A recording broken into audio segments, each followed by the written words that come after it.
Assalamualaikum warahmatullahi wabarakatuh. Alhamdulillah, puji syukur kepada Allah Subhanahu wa taala. Malam ini adalah yang pertama Ramadan. Ya, Ramadan alhamdulillah Allah sampaikan kita dalam Ramadan pada tahun ini. Alhamdulillah, malam yang penuh dengan keberkatan, malam pahala yang berlipat kali ganda, malam yang diturunkannya juga Al-Quran.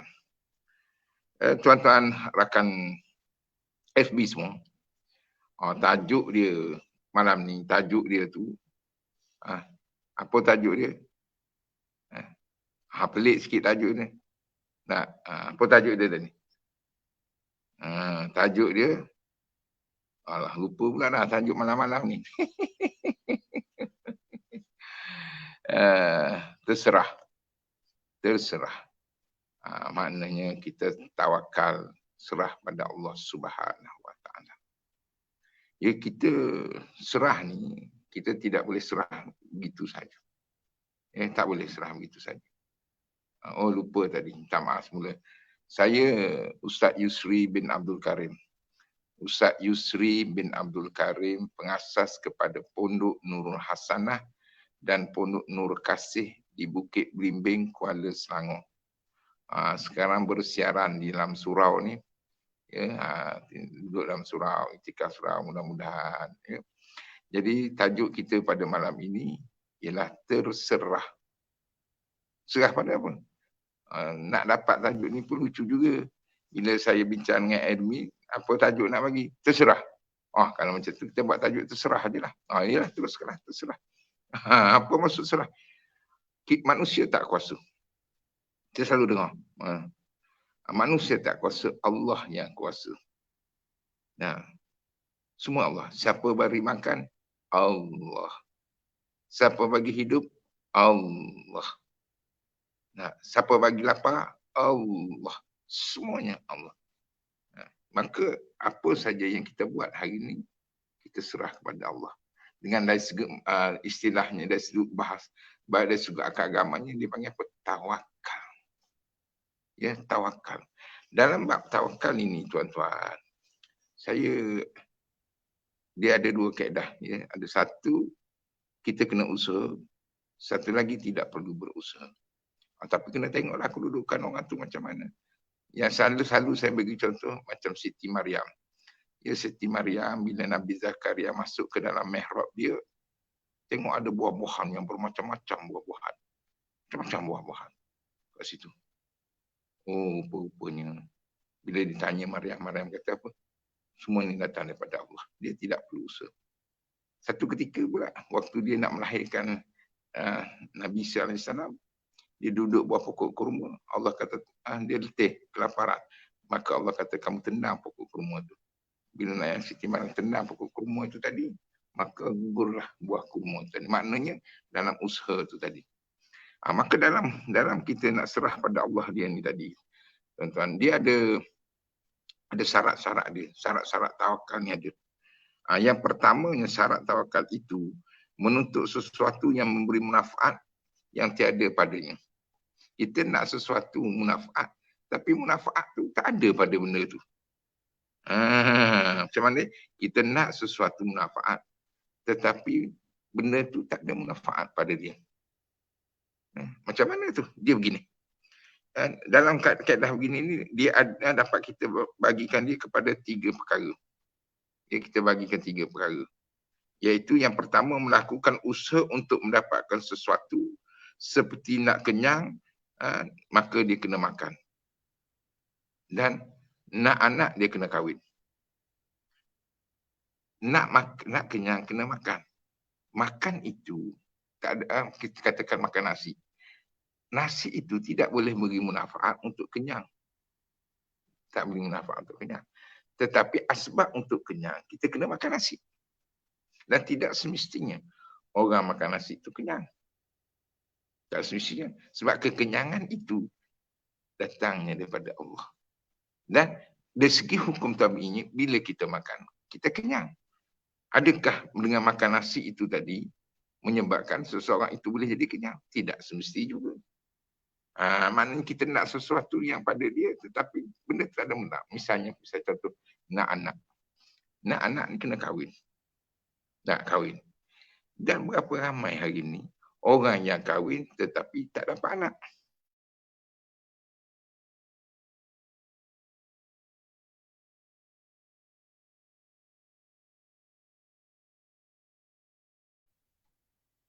Kerana tidak semestinya orang yang kahwin. Gambaran di sini tuan-tuan, kita usaha saja. Untuk dapat anak tadi kita usaha, kita kahwin. Nak dapat tadi kita serah kepada Allah Subhanahu Wa Taala. Nampak tak? Itu maksudnya serah, tapi dalam konteks kita berusaha untuk kita serahkan kepada Allah Subhanahu Wa Taala itu tadi. Ya, kita kena usaha. Tu. Satu.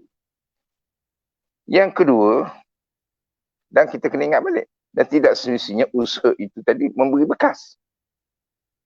Macam mana? Saya ulang balik. Macam orang nak anak, dia kena kahwin. Adakah dengan kahwin itu dia dapat anak? Tak semestinya. Kerana ramai orang yang berkahwin tetapi tidak dapat anak. Walaupun perkahwinan itu salah satu asbab untuk seseorang itu dapat anak. Nampak tak? Satu.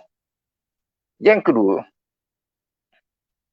sekadar bekal dalam perjalanan, iaitu sekadar berusaha untuk mendapatkan sesuatu yang bermanfaat dalam kehidupan dunia.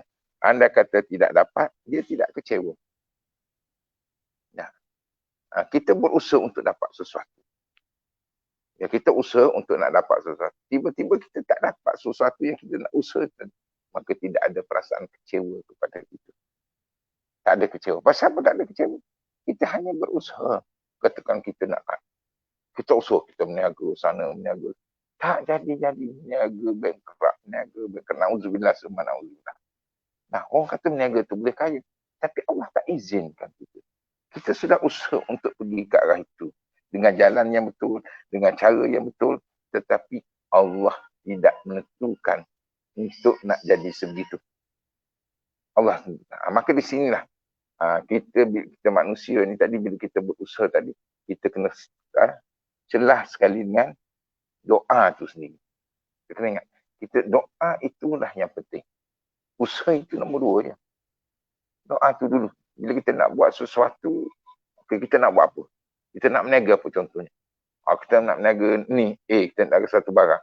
Kita doa minta dengan Allah, ya Allah, aku nak meniaga, nak tambahkan rezeki aku. Jadi, aku dah buat ni semua ikut cara dia. Aku serah padamu, ya Allah. Aku serah padamu, ya Allah. Supaya benda yang aku buat ini mengikut jaluran yang aku nak. Tiba-tiba tak jadi juga. Kenapa? Kerana takdir mengatasi takbir. Saya ulang balik. Takdir mengatasi takbir. Takdir kita tadi, Allah dah gitu. Kita dah takbir, urus semua cantik dah. Ikut SOP dia apa semua cantik. Tapi takdir tidak nak jadikan kita macam tu. Macam tu. Maka dalam keadaan gitulah. Tuan-tuan semua, kita serah pada Allah setelah kita berusaha. Hanya sekadar untuk kita nak usaha mengikut kaedah sebagaimana yang dikehendaki oleh Allah Subhanahu Wa Taala. Dari segi hukum tabi'inya begitu. Mana pisau itu melukakan dan tidak semestinya luka. Macam kisah Nabi Ibrahim alaihissalam.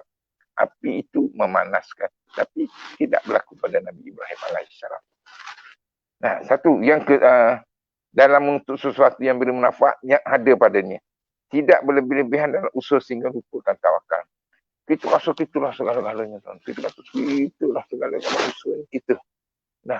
Kadang-kadang saya dalam bab ni, kita tak ada tawakal. Biasanya orang datang itu, saya nak cari rezeki lah, duit banyak. Nak duit tu sendiri pun kan DUIT, doa, usaha, ikhtiar, tawakal. Tu duit. Ulang balik. DUIK. Apa? Doa, usaha, ikhtiar, tawakal. Kalau kita kata kaya itu, banyak duit itu kerana Kita kerja kuat. Berapa ramai orang kerja kuat tapi tak kaya-kaya. Kalau kita kata orang yang pandai itu akan kaya, bijak kaya. Berapa ramai orang yang bijak, yang kaya, tapi tak kaya. Nah, kita kata apa lagi? Ya. Orang yang meniaga kaya, tidak. Tidak. Kenapa? Takdir yang menentukan segala-galanya. Takdir kita kena buat. Usaha, jangan lupa. Ya, dalam keadaan kita berusaha segala-galanya yang kita buat, kita pasrah kepada Allah. Kita serah. Hujung jatuhnya kita serah kepada Allah Subhanahu Wa Taala.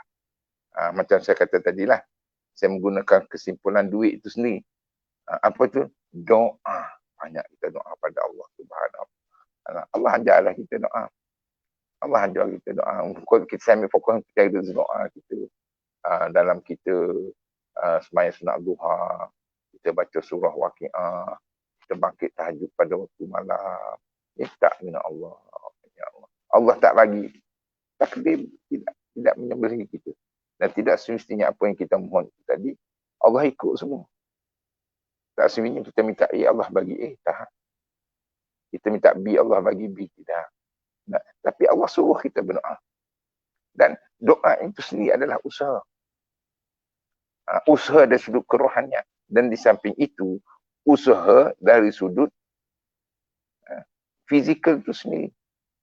Nah, kalau kita angkat tangan, kita doa sahaja, tanpa kita usaha dalam bentuk fizikal pun tak mau juga. Nah, usaha. Sebab usaha ikhtiar. Kita buat sebagai macam cara ikhtiar kita. Dan usaha kita fikir Allah bagi akal pada kita. Tujuan Allah bagi akal pada kita untuk kita fikir. Dan fikiran kita itu tadi, dan kita nak usaha itu tadi, kita kena berpandukan kepada ilmu wahyu. Kita kena pandukan kepada ilmu wahyu. Yang itulah yang dikatakan tawakal. Ini syarat-syarat sebelum kita nak serah diri kita pada Allah, kita nak serah. Kita tak boleh serah kita tulis itu, tak boleh. Usahanya dulu. Usahanya dulu. Dan tidak semestinya, saya ulang balik, tidak semestinya usaha yang kita buat itu tadi mendapat hasil sebagaimana yang kita hendak. Tak semestinya. Walaupun kenapa? Kerana benda yang kita hendak itu tadi tidak ada munafik, tak ada kuasa pada dia. Yang kuasanya sampai Allah Subhanahu Wa Taala. Balik kita kepada Allah. Jadi bila kita duduk dalam situasi yang sebegini, dalam keadaan yang sebegini, alhamdulillah, jiwa kita, hati kita akan tenang. Allahu Akbar. Inilah orang Islam, jiwa hati orang mukmin, jiwa hati seorang Islam. Dia sentiasa padu hati dia dengan Allah Subhanahu Wa Taala. Tidak berganyak sesuatu itu walaupun sebesar zarah kecuali dengan izin Allah Subhanahu Wa Taala. Kita tengoklah contoh, kita tengok ya. Tak apalah masuk politik sikit. Kita tengok. Si A tak nak jadi Perdana Menteri. Si B nak jadi Perdana Menteri. Contoh-contoh lah. Tiba-tiba Allah kata A pun tak ada, B pun tak ada. Allah pilih C untuk jadi Perdana Menteri. Kenapa? Kerana takdir sudah menentukan. Usaha dah. Yang si B dah usaha dah. Segala upaya macam-macam dah. Si B ni usaha untuk nak duduk jadi sebagai Perdana Menteri.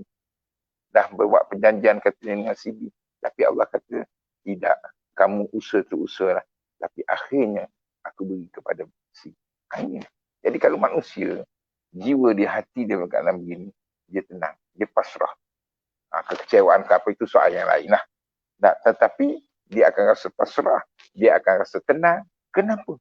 Kerana segala-galanya terserah kepada Allah Subhanahu Wa Taala. Ilahi anta maksudi wa ridha akal maktub. Allah cantiknya. Ramadan karim gini tuan-tuan. Ya, Ramadan karim. Kita didik diri kita. Kita didik hati kita. Kita didik jiwa kita. Untuk apa? Untuk serah kepada Allah Subhanahu Wa Taala. Saya sikit ada pengalaman hidup saya yang baru. Saya sakit. Sakit paru-paru, sakit jantung. Sakit. Bila makan ubat tadi, Kesan makan ubat, paru-paru pula jadi gaut. Makan ubat macam-macam.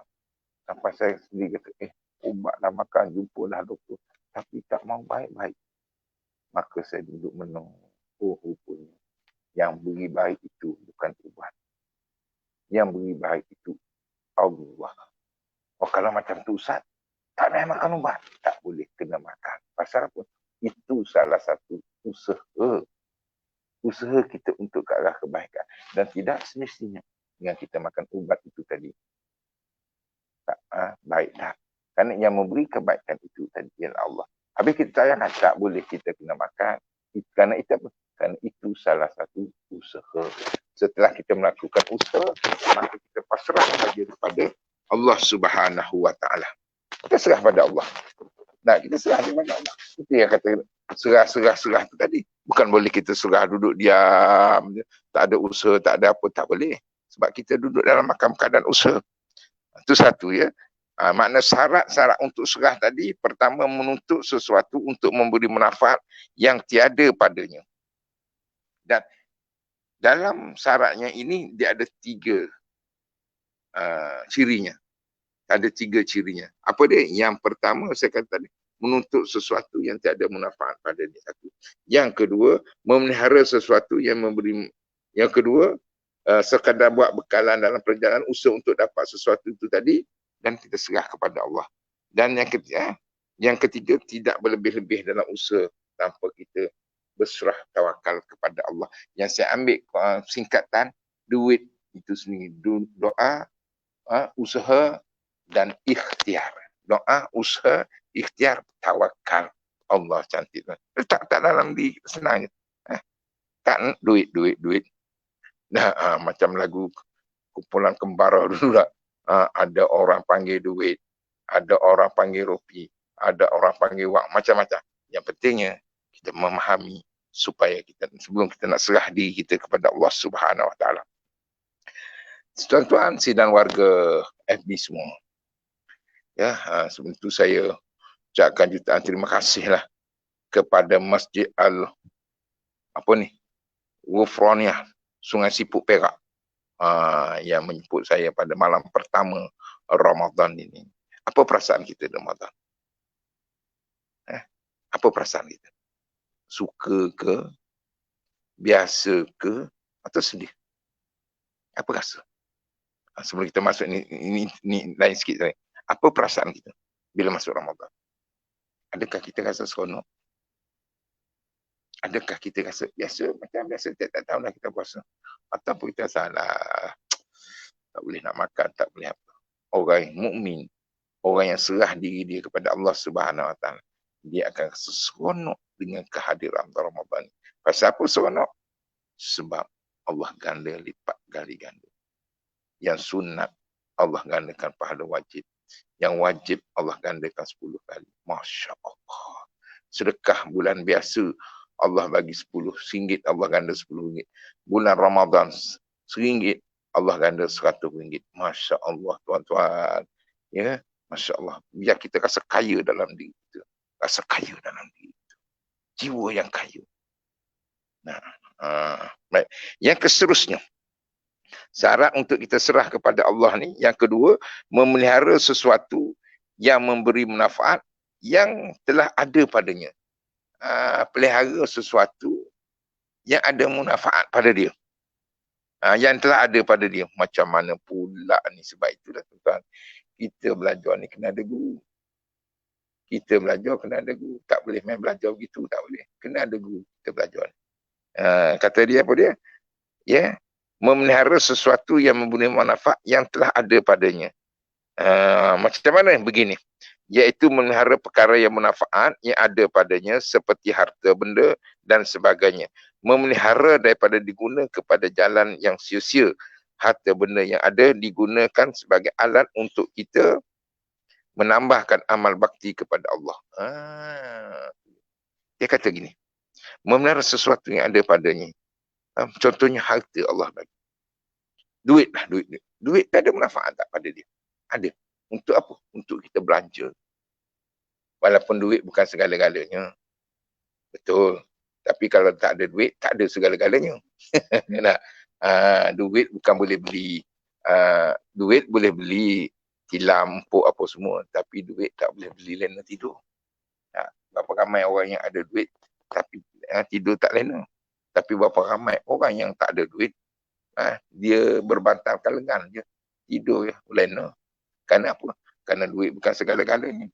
Tapi kalau tak ada duit, tak ada segala-galanya. Nah, duit boleh beli berbagai-bagai makanan. Boleh beli itu, boleh beli ini. Nah, hari ni pula zaman apa? Zaman moden ni COD apa orang kata? Tak, boleh tempah begitu je. Boleh beli. Tapi duit tidak boleh beli selera makan. Berapa ramai orang yang ada duit, Allah cabut selera makan. Kerana duit bukan segala-galanya. Tetapi pada duit itu ada manfaat dia. Boleh digunakan untuk mencapaikan kebahagiaan. Boleh digunakan untuk mendapat sesuatu. Maka orang nak, bila Allah beri harta kepada kita, dan ingat, harta pangkat yang Allah bagi ni biar boleh manfaat sampai hari akhirat. Nah, kalau kita ada duit hanya semata-mata setakat dunia ni, korun kaya lagi. Nah, korun kaya. Tapi kekayaan korun itu tadi menyusahkan dia di hari akhirat. Diceritakan oleh Allah dalam Quran. Korun. Kaya tak kaya sampai orang cari harta karun. Nah, pergi kat Sungai Siput gali-gali, jumpa harta karun. Punyalah banyak sampai ke Sungai Siput harta karun ni. Kaya tapi apa mana kaya karun? Tak ada mana. Sebab kekayaan itu tadi tidak boleh beri manfaat kepada dia di hari akhirat. Nah, tapi boleh tak kekayaan itu tadi untuk memberi manfaat di hari akhirat? Boleh. Nah, orang bagi tak kata saya, Ustaz berapa cari harta tak bawa mati. Siapa kata tak bawa mati? Harta bawa mati. Bagaimana Abdul Rahman bin Auf? Kekayaan dia. Masuk surga dia dengan kekayaan dia. Kenapa? Kerana dia menggunakan kekayaan itu tadi. Digunakan untuk manfaat di hari akhirat. Itu dia. Begitu juga pangkat dan kedudukan. Belum hari ni orang nak dapat pangkat, nak dapat kedudukan. Sila, tak salah. Pergilah. Pergi, boleh. Tetapi biarlah pangkat, darjat yang yang kita cari itu, Allah beri pada kita itu, boleh manfaat kita sampai ke hari akhirat. Jangan pangkat, darjat yang Allah beri itu tadi hanya boleh manfaat setakat dunia sahaja. Kalau kita tengok pangkat darjat, Masya Allah, Firaun, hebat pemerintahan Firaun. Tak hebat pemerintahan Firaun. Dengan bacusnya, dengan bala tenteranya, sehingga kehebatan dia tadi, sehingga dia mengaku diri dia sebagai Tuhan. Ana rabbukumul a'la, aku Tuhan kamu yang tinggi. Sampai tahap macam tu. Kan Allah beri kekuasaan kepada dia tadi. Mana kekuasaan dia hanya setakat dunia. Akhir dia dihumban oleh Allah ke Laut Merah. Mulutnya dimasukkan dengan lumpur-lumpur Laut Merah. Kenapa? Sombong, bongkak, takbur dengan pangkat kedudukan yang Allah beri kepada dia. Tapi ada kesalahan pangkat tu? Tak. Bagaimana Nabi Sulaiman alaihi salam? Allah beri pangkat kedudukan kepada Nabi Sulaiman. Dengan pangkat dan kedudukan tadi. Dia boleh membawa diri dia kepada, bahkan dilantik dengan Nabi. Bagaimana Nabi Yusuf alaihi salam? Nabi Yusuf alaihi salam dilantik menjadi Menteri Keuangan. Dilantik menjadi keuangan. Dengan jadi menteri itulah dia menggunakan jawatan itu tadi bagaimana nak jaga rakyat dia. Itu kisah panjang lah, kisah Nabi Yusuf, kisah Firaun, kisah Korun, kisah Abdul Rahman bin Auf. Maknanya harta tadi ada manfaat. Tapi kita jaga manfaat itu tadi supaya dia menjadi satu alat untuk kita beri kebahagiaan di hari akhirat. Kita serah pada Allah. Ya Allah, kalau kamu beri harta kepada aku, ya Allah, harta tadi biarlah memberi manfaat untuk aku di akhirat. Jangan setakat harta itu tadi hanya digunakan di dunia sahaja. Saya selalu dalam kuliah-kuliah saya, ceramah-ceramah saya kata apa? Al-fulus bid dunya wal mampus bil akhirat. Tak ada makna nothing. Tapi dengan harta, dengan pangkat. Saya teringat tuan-tuan, Saya teringat arwah yarhamu Rabbi Tuan Guru ni Abdul Aziz. Waktu tu dia belum jadi menteri besar. Dia duk mengajar kat masjid surat masjid dia, kat Dewan Zulkifli, kat Kota Baru tu. Dia mengajar cerita bab riba, wahallallahu al-bai' wa harramar riba. Allah halal jual beli tapi Allah haramkan riba. Dia setakat cerita je. Setakat dia cerita, dia tak boleh buat apa. Beritahu pun, ialah bagi tahu. Sebab sebagai dai tu dia bagi tahu. Tapi untuk proaktif benda tu tak boleh. Alhamdulillah, apabila Allah beri kepada dia jawatan sebagai Menteri Besar Kelantan pada masa itu, maka dia merubah seluruh keuangan kerajaan negeri diletak di bawah bank berteraskan Islam. Pasal apa? Sebab dia ada kuasa. Dan dia gunakan kuasa itu untuk manfaat kepada Allah, kemudian dia serah pada Allah. Serah. Soal jadi, soal tak jadi urusan. Tapi kita usahalah. Usaha tu tak sah. Lepas tu kita serah. Kita ikhtiar sahaja. Dan tidak semesti ikhtiar kita itu tadi boleh menjadi kenyataan. Allah tidak pernah bertanya tentang hasilnya. Allah tak pernah tanya hasilnya. Allah tanya kita, kita dah buat ataupun tidak. Hasilnya serah kepada Allah lah. Dah buat ke tidak. Itu sahaja. Kalau kita dah buat, tak dapat hasil. Ada halangan itu, ada halangan ini. Serah pada Allah lah. Kalau Allah tanya, ya Allah, aku dah usaha. Aku dah usaha. Nah, aku serah kepadamu, ya Allah. Untuk menentukan benda itu tadi. Terserah je lah. Tapi jangan serah membuta tuli. Serah dalam keadaan kita berusaha, berikhtiar untuk perkara itu tadi mendapat keredaan Allah Subhanahu wa ta'ala. Alhamdulillah. Dan yang keseluruh syarat dia ni. Syarat sebelum kita nak serah tu. Menolak sesuatu yang memberi mudarat yang belum tiba pada dia. Contoh dia apa dia? Kemudian orang yang bertakwa yang berserah itu akan menolak sesuatu yang memberi mudarat kepadanya. Artinya dia tidak akan melakukan segala apa yang akan memudarat dirinya dengan alasan boleh bertawakal seperti meminum racun dan membakar diri kerana Allah berfirman wala talqu aydikum ila tahlukah. Begini. Menolak sesuatu yang memberi mudarat yang belum tiba padanya. Dia dah tahu dah benda itu mudarat. Dah tahu dah, tolaklah, janganlah. Dah tahu dah benda tu mudarat. Umpama contohlah racun. Tahu dah yang mati ini bukan racun. Allah. Tapi adakah racun itu tadi memudaratkan? Mudaratkan. Hasilnya lah. Macam kita sekarang musim COVID ni. Nah, bila kerajaan beritahu duduk rumah, stay at home, PKP. Alah, yang nak bagi sakit aku. Nah, kalau aku nak kena juga, duduk rumah pun kena. Keluar pun kena. Surahlah. Allah kuasa. Betul lah. Tapi kalau kita keluar daripada rumah, nah, tidak ada jarak sosial, kemungkinan besar akan menyebabkan jangkitan. Memanglah ada orang yang dijangkit, ada yang tapi itu akan memberi kemudaratan.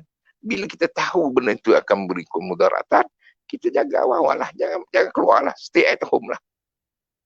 Nah, walaupun hati kita duka lara, tak duka apa tuan-tuan. Tak lara apa tuan-tuan. Kita bagi orang yang selalu pergi masjid, pergi surau, tak dapat pergi masjid, tak dapat pergi surau. Allahu Akbar. Allah saja tahu tuan-tuan. Buka laranya, nestapanya, rindunya, tengok masjid terkunci, pintu terkunci. Allahu Akbar. Nah, kalau setakat kuliah sekarang dah boleh macam saya kuliah. Dah boleh dah live ini. Sejak malam ada, pagi tadi, malam ni. Esok pula insyaAllah. Dah. Tak. Tapi masjid, rindu dendam kita dengan masjid. Tuan-tuan, inilah manusia qalbul mu'allaqun fil masjid. Manusia yang hatinya tergantung di masjid. Allahu Akbar. Nah, di antara mereka yang boleh berada di bawah bayangan aras Allah di mahsyar nanti, siapa dia? Orang yang hatinya tergantung di masjid. Masya Allah, tabarakallah. Allahu Akbar, tuan-tuan. Jadi inilah suatu hikmah yang baik yang Allah bagikan pada kita sepenengah PKP ini. Jadi tuan-tuan yang duduk di rumah, yang sebelum ni hati kita tidak terbuka untuk pergi masjid, tanamkanlah dalam hati kita, tuan-tuan. Tanamkan hati kita, ya Allah, andai kata PKP sudah tamat, tempat pertama yang aku nak tuju ialah ke rumahmu, ya Allah. Ke rumahmu, ya Allah. Kenapa tak pergi sekarang? Sekarang, kerana musim PKP ni aku tidak boleh nak pergi kerana ini memberi kemudaratan. Kita hindar. Itu dia. Nah, jangan kita main terjah je, membujur lalu melitang pukang. Membujur lalu melitang pukang, tak boleh. Kenapa tak boleh? Sebab kita nak serah-serahlah. Tapi kalau benda itu ada mudarat, tidak boleh kita serah. Kita kena lari daripada kemudaratan itu tadi. Umpama contoh saya kata tadi, racun. Kita dah tahu racun itu membawa kematian. Janganlah. Jangan. Tak apa, Allah yang buat dia, tapi dari segi hukum alamnya dia begitu. Yang Allah pun dah bagi tahu, jangan kamu campakkan diri kamu dalam kebinasaan. Tuan-tuan, warga FB semua. Dan yang terakhir, memutuskan sesuatu memudaratkan yang telah tiba padanya. Memutuskan sesuatu mudarat yang telah tiba padanya. Apa dia tu? Iaitu meletakkan segala urusan dan mudarat yang diterima itu kepada Allah, kerana apa yang berlaku itu ialah kehendak dan ketentuan Allah, serta meyakini hikmah di sebalik kejadian yang menimpa. Contohlah, meletakkan sesuatu urusan yang mudarat itu diterima dengan Allah. Contoh sekarang ni musim COVID ni, Allah dah tentu dah. Allah dah tentu dah. Dah ada dah dalam ketah kerja Allah. Saya guna istilah ketah kerja Allah dah ada dah. Tapi kita yakin, sebagai seorang mukmin kita yakin bahawasanya setiap kejadian Allah itu tadi ada kebaikan. Orang mukmin dia begitu. Dia tengok semua benda itu tadi, mata dia, fikiran dia macam lebah. Lebah ni matanya hanya pandang kepada yang indah-indah. Dia tengok aja pada apa tu? Dia tengok pada bunga cantik-cantik. Lebah. Tapi mata lalat, dia tengok, dia pandang pada benda yang tak elok, walaupun dia berada pada tempat yang elok. Masya Allah. Jadi kita orang mukmin sentiasa bersangka baik dengan Allah Subhanahu Wa Taala. Kita serah. Walaupun kita rasa ini ada kesusahan, kepayahan, tapi percayalah, hanya satu kesusahan dan banyak kesenangan. Usri yusra. Kalau kita baca Quran tentang usri yusra. Usri itu, susah itu, mufrad. Satu. Yusra, jamak. Banyak. Mana aku beri hanya satu kesusahan, tetapi kesenangan cukup banyak. Kesenangan itu banyak. Allah takdirkan ada yang meninggal hari ini, difahamkan seorang nurse, staf nurse meninggal. Mudahan ruhnya dicucuri rahmat Allah Subhanahu Wa Taala. Syahid dia, syahid. Pasal Said Nabi kata, orang yang mati ketika mana wabak, orang itu syahid. Allahu Akbar. Kita pun akan mati. Kita serah pada Allah bila kita mati. Serah. Kalau Allah kata nak mati musim COVID, mati musim COVID. Kalau Allah kata kita nak selamat, kita selamat. Tapi kita jauhkan perkara tadi. Jauhkan dulu. Perkara yang boleh membawa merbahaya tu tadi. Kita jauhkan. Lepas kita jauh, kita serahlah pada dia. Kau nak berlaku juga, itulah takdir Allah Subhanahu Wa Taala. Sebagaimana yang saya kata tadi, takdir mengatasi takbir yang kita lakukan selama ini. Masya Allah, tuan-tuan. Boleh faham apa yang dimaksudkan berserah? Ya, mudah-mudahan insya-Allah. Ya, itu untuk kuliah selepas tarawih. Dia tak boleh panjang. Memang pagi besok nak bersahur pula ni. Pakat bangun ramai-ramai, kita bersahur besok pagi. InsyaAllah, bangun minumlah walaupun seteguk air. Minum dan jangan kita tak semayang. Walaupun hanya dua rakaat. Kita semayang walaupun 2 rakaat. 2 rakaat kemudian kita minum sedikit. Niat kita. Niat dia. Mana-mana yang nak tengok ni, jangan lupa niat. Saja aku berpuasa sebulan-bulan Ramadan kerana Allah Ta'ala. Niat tu, saja aku berpuasa, ikut-ikut semua dalam hati. Ini saya sebut lafaz. Saja aku puasa sebulan bulan Ramadan kerana Allah Ta'ala. Boleh kata setengah mak kata, lepas tu kita sambung pula tiap-tiap hari. Saja aku puasa esok hari bulan Ramadan kerana Allah Ta'ala. Ini tahun kerana Allah Ta'ala. Mudah-mudahan puasa kita memberi keberkatan dalam hidup kita, mengubah hidup kita, insya-Allah. Terima kasih banyak-banyak. Yang secukup sekadar ini yang dapat saya sampaikan untuk malam ini. InsyaAllah lebih hanya setengah jam. Okay? Kita jumpa lagi pada waktu dan ketika lain. InsyaAllah. Assalamualaikum warahmatullahi ta'ala wabarakatuh. Daripada saya, Ustaz Yusri bin Abdul Karim, pengasas Pondok Nurul Hasanah, Kampung Bukit Belimbing, Kuala Selangor, dan juga pengasas kepada Pondok Nurul Kasih, Kampung Bukit Belimbing juga, di Kuala Selangor. Jumpa lagi. Wabillahi taufiq hidayah.